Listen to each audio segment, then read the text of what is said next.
بسم الله الرحمن الرحيم الرحمن علم القرآن خلق الإنسان علمه البيان الشمس والقمر بحسبان والنجم والشجر يسجدان والسماء رفعها ووضع الميزان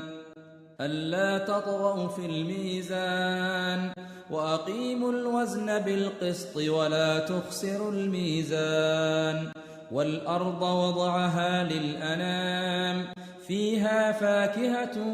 والنخل ذات الأكمام والحب ذو العصف والريحان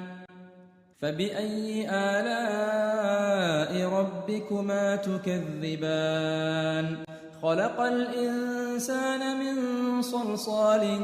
كالفخار وخلق الجان من مارج من نار فبأي آلاء ربكما تكذبان رب المشرقين ورب المغربين فبأي آلاء ربكما تكذبان مرج البحرين يلتقيان بينهما برزخ لا يبغيان فبأي آلاء ربكما تكذبان يخرج منهما اللؤلؤ والمرجان فبأي آلاء ربكما تكذبان وله الجوار المنشآت في البحر كالأعلام فبأي آلاء ربكما تكذبان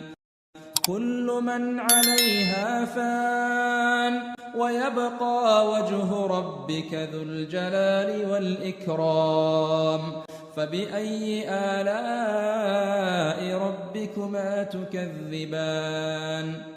يسأله من في السماوات والأرض كل يوم هو في شأن فبأي آلاء ربكما تكذبان سنفرغ لكم أيها الثقلان فبأي آلاء ربكما تكذبان